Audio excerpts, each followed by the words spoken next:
Gamete है egg.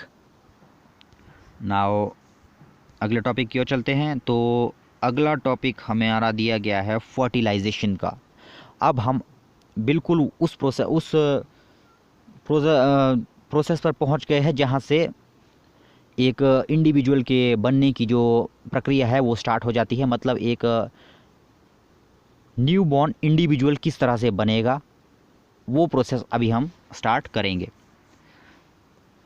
इस fertilisation को समझाने से पहले आप एक बार फिर से थोड़ा पीछे चल लीजिए। हमने क्या क्या पढ़ा। मान लीजिए ये है मेल और ये है फीमेल, ठीक है। अब इसके अंदर हमने क्या क्या देखा था। इसके अंदर हमने देखा था टेस्टिस था, स्पर्म डक्ट थी, और क्या था, और था पेनिस था। अब टेस्टिस के अंदर बन गए थे स्पर्म। अब स्पर्म जो है पेनिस के रास्ते आएंगे और कहाँ इंट्रोड्यूस होंगे, फीमेल के अंदर। इसके जो स्पर्म थे वो फीमेल के अंदर इंट्रोड्यूस हो गए। जैसे ही फीमेल के अंदर जो है वो स्पर्म इंट्रोड्यूस हुए तो यहाँ पर आप समझिएगा क्या होगा। इस डायग्राम में आप समझने की कोशिश कीजिएगा। मेल से आया था स्पर्म, ठीक है, मेल से आए थे स्पर्म। एक स्पर्म नहीं आता, वैसे मिलियंस ऑफ स्पर्म्स आते हैं, ठीक है, मिलियंस ऑफ स्पर्म आते हैं। वैसे जो फ्लूइड इजेक्ट किया जाता है पेनिस के द्वारा, जो लिक्विड सा फ्लूइड, उसको हम बेसिकली स्पर्म नहीं कहते, उसको हम कहते हैं सीमेन, ठीक है। स्पर्म उसमें पाए जाने वाले छोटे छोटे सेल्स होते हैं। मतलब जो पूरा का पूरा वो पार्ट होता है उसको हम स्पर्म नहीं कहते, उसको हम सीमेन कहते हैं, ठीक है। उसके अंदर स्पर्म जो है छोटे छोटे भाग होते हैं, जो उसके अंदर कुछ छोटे छोटे सेल होते हैं जो उसके अंदर तैर रहे होते हैं, उनको हम कहते हैं, उनको हम कहेंगे स्पर्म्स। और ये स्पर्म जो है मिलियंस की संख्या में पाए जाते हैं। अब मेल ने इजेक्ट किया स्पर्म। अब जो ये स्पर्म है वो जाएंगे फीमेल के अंदर। और अब आपको पता है, अब आपको ये पता है कि जो फीमेल गैमेट थे वो कौन सा था, वो था एग। एग कहाँ पर बनेगा, ओवरी के अंदर। ये भी मैंने बताया था आपको कि हर मंथ बनेगा, हर मंथ जो है चेंज होता जाएगा एग। मतलब फर्स्ट मंथ में यहाँ बनेगा, सेकंड मंथ में यहाँ बन गया, मान लीजिए इस मंथ में यहाँ पर बन गया। अब जो है ये एग जो है बनने के बाद यहाँ के रास्ते यहाँ पहुँचने की कोशिश करता है और यहाँ से ये बाहर रिलीज़ हो जाता है। कब, अगर सेक्सुअल रिप्रोडक्शन नहीं हुई। पर हम यहाँ पर देख रहे हैं फर्टिलाइजेशन की प्रोसेस क्यों, और यहाँ पर सेक्सुअल रिप्रोडक्शन, और यहाँ पर जो है सेक्सुअल इंटरकोर्स हो चुका है। यहाँ से मेल ने स्पर्म इजेक्ट किए, अब स्पर्म गए फीमेल के अंदर, ठीक है। जब ये एग जो है ओविडक्ट में यहाँ पर पहुँचता है, जब ये एग जो है ओविडक्ट में पहुंचता है, बनेगा तो वो ओवरी में, ठीक है, बनेगा एग कहाँ पर, ओवरी में। और ओवरी में बनने के बाद वो कहाँ पहुंच रहा था, वो यहाँ पर पहुंचने की कोशिश कर रहा था, लेकिन वो यहाँ पर ही था ओविडक्ट में, और उतने में जो है स्पर्म आ गए। अब जो है स्पर्म कहाँ पहुँचते हैं, स्पर्म पहुँच गया यहाँ पर, ठीक है, यहाँ पहुँच गए स्पर्म, यहाँ पर पहुँच गए स्पर्म, यहाँ पर आ गए स्पर्म, और यहाँ से ये एग जो है ये भी आ गया यहाँ पर। मतलब पूरी की पूरी प्रोसेस जो है फर्टिलाइजेशन की कहाँ पर होगी, वो होगी ओविडक्ट के अंदर। ना तो वो ओवरी में होगी, ना तो वो यूटेरस में होगी, वो कहाँ पर होगी, इस पाइप के अंदर, जिसको हम कहते हैं फर्टिलाइजेशन। अब फर्टिलाइजेशन क्या होता है उसको हम देखेंगे। ये हमको पता लग गया कि प्रोसेस किस किस तरह की होती है। अब फर्टिलाइजेशन को हम समझेंगे, ठीक है। तो आप इस वाले डायग्राम पर आ जाइए। जो ये वाला डायग्राम आपको दिया गया है, अब इसमें आप समझने की कोशिश कीजिएगा। अब ये वाली प्रोसेस कहाँ पर हो रही है, ये वाली प्रोसेस हो रही है वहाँ पर, मान लीजिए ये थी ओवरी, ठीक है, ये थी ओवरी, ये था यूटेरस, और यहाँ थी दूसरी ओवरी। वो स्पर्म आया था यहाँ से, ठीक है, वो पहुँचा था यहाँ पर, और परे से क्या आया था, परे से आया था एग, ठीक है। अब जो ये डायग्राम है, आप ये इमेजिन कीजिए कि जो ये वाला डायग्राम है वो यहाँ पर है, ठीक है, ये पूरी की पूरी प्रोसेस यहाँ हो रही है, ठीक है। अब मैंने कहा था कि जो सीमेन होता है, मतलब जब मेल जो है वो फ्लूइड पार्ट जो है फीमेल के अंडर इंट्रोड्यूस करता है, ठीक है, तो उसके अंदर जो है मिलियंस ऑफ स्पर्म्स होते हैं, लेकिन फीमेल जो है सिर्फ एक एग बनाती है, ठीक है। अब क्या करते हैं वो सारे के सारे स्पर्म क्या करते हैं, फीमेल के इस एग के अंदर जाने की कोशिश करते हैं, जैसा यहाँ पर बताया गया दोस्तों। लेकिन जो स्पर्म सबसे पहले एग के अंदर घुसेगा, सिर्फ वही एग के अंदर जा पाएगा, ठीक है। बाकी जितने भी मिलियन ऑफ स्पर्म होंगे वो डिस्ट्रॉय हो जाएंगे। मतलब जो सबसे पहले इस एग के अंदर घुसेगा, सिर्फ वही जो है एग के अंदर जा पाएगा, बाकी सारे के सारे जो है डिस्ट्रॉय हो जाएंगे, ठीक है। अब जो ये प्रोसेस हुई इसको हम कहते हैं फर्टिलाइजेशन, ठीक है। फर्टिलाइजेशन के बारे में हम पढ़ रहे थे, तो फर्टिलाइजेशन में हमने क्या देखा, फर्टिलाइजेशन को हम डिफाइन कैसे करेंगे, द फ्यूजन मतलब मिलना। यहाँ पर देखिए कौन कौन सी चीज़ें मिल रही है, मेल गैमेट कौन सा था, स्पर्म। फीमेल गैमेट कौन सा था, एग। तो हम क्या कहेंगे, the fusion of male gamete and female gamete is known as fertilisation. इसको हम कहेंगे फर्टिलाइजेशन। बिल्कुल सिंपल था। देखिए मेल गैमेट स्पर्म था, फीमेल गैमेट ओवम था, मतलब एग था। जो ये स्पर्म और एग मिल गए, इस मिलने की प्रोसेस को हम कहते हैं फर्टिलाइजेशन। पर दोस्तों एक बात आपको याद रखना है कि फर्टिलाइजेशन की प्रोसेस यहीं पर ख़त्म नहीं होती, ठीक है। शुरुआत यहाँ से फर्टिलाइजेशन की हो चुकी है, लेकिन ख़त्म अभी नहीं हुई है, ठीक है। अब दूसरे डायग्राम में हम देखेंगे कैसे। अब जो है हमने देखा कि जो ये स्पर्म था, मैंने कहा कि सिर्फ और सिर्फ एक स्पर्म जो है एग के अंदर घुसेगा, ठीक है। नाउ ये एग क्या है और ये स्पर्म क्या है, ये है दोस्तों सेल।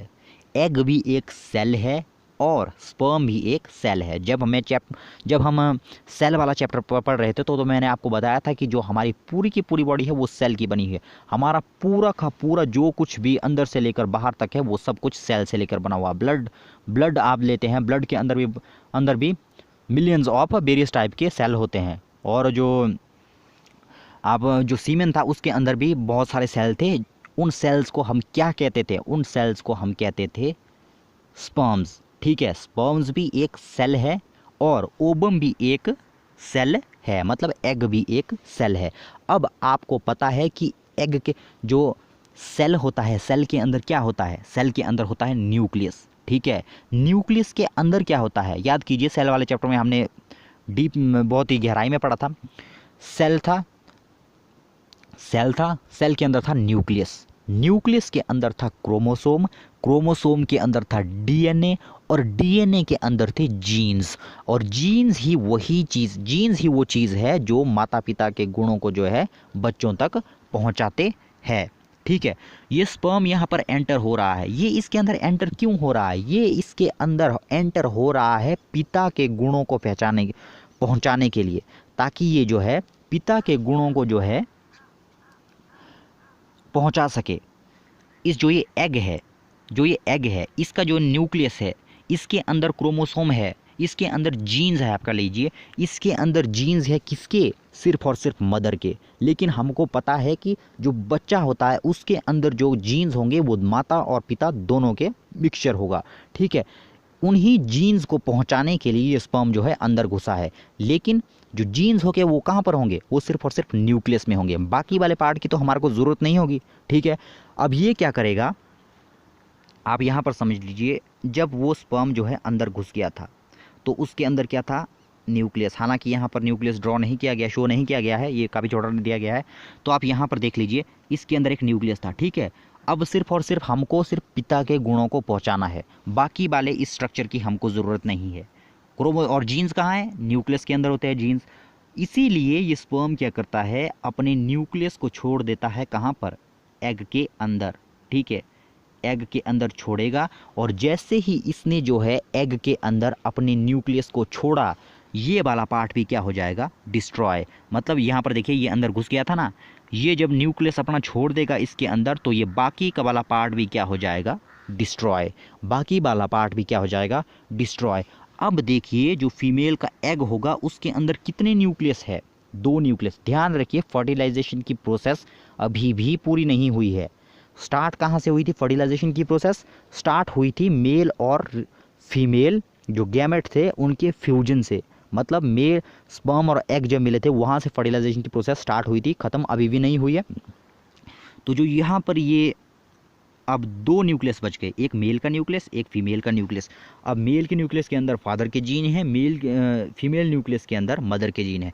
अब ये दोनों क्या हो जाएंगे, कंबाइन, मतलब मिल जाएंगे। मिलने के बाद बना लेंगे, यहाँ देखिए यहाँ पर भी शो किया गया है, यहाँ पर ये दोनों क्या हुए, मिलने की, अब ये जो है कंबाइन होने जा रहे हैं। जैसे ही ये मिलेंगे, यहाँ पर अगला स्टेप नहीं दिया गया, तो अगले स्टेप में क्या हो जाएगा, ये दोनों के दोनों क्या हो जाएंगे, ये दोनों के दोनों जो है मिक्स हो जाएंगे और एक सिंगल बड़ा सा न्यूक्लियस बनाएंगे। ठीक है, एक बड़ा सा न्यूक्लियस बनाएंगे। अब जो है फर्टिलाइजेशन की प्रोसेस कंप्लीट हो गई। यहाँ पर जो है आपकी फर्टिलाइजेशन की प्रोसेस जो है कंप्लीट हो जाती है। तो दोस्तों अगर आपको एग्जामिनेशन में फर्टिलाइजेशन की आ जाए कि explain the process of fertilisation, तो ज़रूरी नहीं है कि आप जो है लिख कर ही उसे रिप्रेजेंट करें, आप जो है डायग्राम्स की मदद से भी उसको रिप्रेजेंट कर सकते हैं। किस किस तरह से, आप पहले मेल रिप्रोडक्टिव ऑर्गन्स बना सकते हैं, फीमेल रिप्रोडक्टिव ऑर्गन्स बना सकते हैं, और उसके बाद बता सकते हैं कि इस तरह से, जैसे फर्स्ट स्टेप में क्या था, फर्स्ट स्टेप में थी ओवरी। एक बार रिकॉल कर लेते हैं इसको। फर्स्ट वन थी ओवरी, ओवरी के अंदर बनता था एग, और जो मेल था, मेल के अंदर क्या बनता था, मेल के अंदर बनता था स्पर्म। ये है फर्स्ट स्टेप। सेकंड स्टेप में क्या होगा, सेकंड स्टेप में ये ऊपर आ गया, ये कहाँ पहुँच गया, यहाँ पर, और स्पर्म सेक्सुअल रिप्रोडक्शन इंटरकोर्स के बाद स्पर्म कहाँ पर आ गया, यहाँ पर आ गया। अब इन दोनों में क्या हो जाएगा, यहाँ पर देखिए, अच्छी तरह से हमने देख लिया। अब ये यहाँ पर स्पर्म अंदर घुस रहा है, जैसे ही अंदर घुस जाएगा, सिर्फ और सिर्फ ये याद रखना है आपको कि सिर्फ और सिर्फ एक स्पर्म जो है अंदर एंटर करता है। जैसे ही अंदर एंटर कर किया था इसने, तो क्या हो गया, अपना न्यूक्लियस ही वो अंदर छोड़ेगा, सिर्फ और सिर्फ न्यूक्लियस छोड़ेगा, क्योंकि न्यूक्लियस के अंदर ही जीन होते हैं माता पिता जो फादर होगा। ठीक है, बाकी वाला जो वो स्पर्म का पार्ट है उसकी ज़रूरत नहीं होती, इसलिए वो जो है डिस्ट्रॉय हो जाता है। उसके बाद मेल और फीमेल गैमेट्स की जो न्यूक्लियस है वो आपस में क्या करेंगे, कंबाइन करेंगे, और क्या बनाएंगे, दोनों जो फादर और मदर की जो न्यूक्लियस है लास्ट में क्या हो जाएंगे, मिक्स होकर एक बड़ा न्यूक्लियस बनाएंगे। ठीक है, तो नेक्स्ट डायग्राम यहाँ पर नहीं दिया गया है। तो नेक्स्ट डायग्राम में क्या होगा, ऊपर आप देख रहे थे वो मिल, लास्ट में क्या हो जाएंगे, वो दोनों मिल जाएंगे और एक बड़ा न्यूक्लियस बनाएंगे। ये जो स्ट्रक्चर बनेगा आप दोस्तों, अब हम इसको जो है एग नहीं बोलेंगे। जब मेल और फीमेल के न्यूक्लियस एग के अंदर मिल जाते हैं, मतलब कंबाइन होकर एक सिंगल न्यूक्लियस बना लेते हैं, तब इसको हम एग नहीं कहते। ठीक है, इसको हम एग नहीं कहेंगे। क्यों नहीं कहेंगे, क्योंकि इसमें तो मेल का कैरेक्टर भी है और फीमेल के कैरेक्टर भी आ गए हैं, मतलब मेल के जीन्स भी आ गए हैं और फीमेल के जीन्स भी आ गए हैं। इस स्ट्रक्चर को अब हम कहते हैं जाइगोट। इस स्ट्रक्चर को हम अब कहते हैं जाइगोट। अब ये बन गया है जाइगोट, मतलब मेल न्यूक्लियस और फीमेल न्यूक्लियस के एग के अंदर मिलने के बाद जो स्ट्रक्चर बनता है उसको हम एग नहीं कहेंगे, उसको हम कहते हैं जाइगोट। अब क्या होगा दोस्तों, इस जाइगोट में क्या होगा, इस जाइगोट में जो है अब कॉन्टीन्यूसली सेल का डिवीजन होता जाएगा। अब हमने पढ़ा है कि पूरी की पूरी एनिमल बॉडी किससे मिलकर बनी हुई है, सेल से मिलकर। सबसे पहले जो है कोई भी ऑर्गेनिज्म हो, कोई भी जीवित वस्तु हो, सबसे पहले वो एक सेल का होता है। किस तरह से एक सेल का, अभी हमने देखा जो ये जाइगोट बना, ये भी एक ही सेल है। हालांकि इसमें दो न्यूक्लियस थे, लेकिन वो मिक्स हो गए और एक ही अब न्यूक्लियस बन चुका है। ये भी एक सिंगल सेल है, मतलब सभी ऑर्गेनिज्म में अपने शुरुआती चरण में जो है वो जो है एक सेल का होगा। ठीक है, उसके बाद क्या होगा, उस सेल में कॉन्टीन्यूसली डिवीजन होता जाएगा। एक सेल से दो बन जाएगा, दो से चार, चार से छः, इस तरह से जो है सेल का डिवीजन होता जाएगा और एनिमल के अंदर, ऑर्गेनिज्म के अंदर जो है ग्रोथ होती जाएगी। सो ये थी दोस्तों फर्टिलाइजेशन की प्रोसेस, ये आपको पता लग गई। अब जो है दोस्तों, अब जो ये फर्टिलाइजेशन है इसके भी टाइप होते हैं। फर्टिलाइजेशन तो आपको पता लग गया कि मेल और फीमेल गैमेट के मिलने को हम कहते हैं फर्टिलाइजेशन, लेकिन ये दो टाइप का हो सकता है। ठीक है, एक तो एक्सटर्नल फर्टिलाइजेशन और एक इंटरनल फर्टिलाइजेशन। जितनी भी हमने फर्टिलाइजेशन की प्रोसेस पढ़ी, अगर तो ये ऑर्गेनिज्म के अंदर पाई जाती है। ठीक है, इस पैराग्राफ में मैं सीधा आपको इसका क्रक्स निकाल कर दे रहा हूँ कि इंटरनल फर्टिलाइजेशन किसे कहेंगे? इंटरनल फर्टिलाइजेशन वो प्रोसेस होगी जिसमें जो ये फर्टिलाइजेशन की प्रोसेस है ऑर्गेनिज्म के अंदर होगी। ठीक है, अभी कुछ देर पहले हमने ह्यूमन के अंदर फर्टिलाइजेशन की प्रोसेस देखी। ठीक है, मेल जो है फीमेल के अंदर अपने स्पर्म इंजेक्ट करता है और जो फर्टिलाइजेशन है वो कहाँ पर हुई थी? वो ओबी डक्ट में जाके हुई थी। जो वो ओबरी और यूटेरस को मिलाने वाली पाइप थी, वहाँ पर जो है एग और स्पर्म जाकर मिले थे। तो हम देख रहे हैं कि ये फर्टिलाइजेशन कहाँ हो रही है? ये फर्टिलाइजेशन एनिमल की बॉडी के अंदर हो रही है, इसलिए इसको हम कहेंगे इंटरनल फर्टिलाइजेशन। इसलिए इसको हम कहेंगे इंटरनल फर्टिलाइजेशन। लेकिन दोस्तों ये ज़रूरी नहीं है कि सभी ऑर्गेनिज्म में जो है इंटरनल फर्टिलाइजेशन हो। कुछ ऑर्गेनिज्म में एक्सटर्नल फर्टिलाइजेशन भी होता है। एक्सटर्नल फर्टिलाइजेशन मीन्स व्हाट दोस्तों? एक्सटर्नल फर्टिलाइजेशन में होगा ये कि ना तो मेल जो है फीमेल के अंदर स्पर्म इजेक्ट करेगा, ठीक है, दोनों क्या करेंगे? मेल भी अपने स्पर्म जो है बाहर इजेक्ट करेगा और फीमेल भी एग को जो है बाहर इजेक्ट करेगी। ज़्यादातर जो है ये एक्सटर्नल फर्टिलाइजेशन की प्रोसेस जो है जलीय जीव मतलब एक्वाटिक एनिमल्स में पाया जाता है। होगा क्या? जो मेल होगा वो अपने स्पर्म इजेक्ट करेगा वाटर में, ठीक है, और जो फीमेल है वो भी अपना एग जो है रिलीज़ करेगी कहाँ? वाटर में। अब जो मेल का स्पर्म और फीमेल के एग जो है वाटर में तैरते रहेंगे और काफ़ी समय के बाद जो है वो दोनों आपस में कंबाइन कर लेंगे और उसके बाद होगी फर्टिलाइजेशन। मतलब मेल का स्पर्म और फीमेल का एग जो है वाटर के अंदर ही मिक्स होंगे और वहीं पर जो है जाइगोट बनेगा। तो ऐसी प्रोसेस जिसमें जो है ये फर्टिलाइजेशन की प्रोसेस आउटसाइड द बॉडी मिल रही है। यहाँ पर हमको देख रहा है कि ये फर्टिलाइजेशन तो वाटर में मिल रहा है और ज़्यादातर जो ये एक्सटर्नल फर्टिलाइजेशन होता है ये वाटर वाले एनिमल मतलब एक्वाटिक जो एनिमल है उनके वाटर में पाए जाने वाले जो एनिमल है उनके अंदर ही पाया जाता है।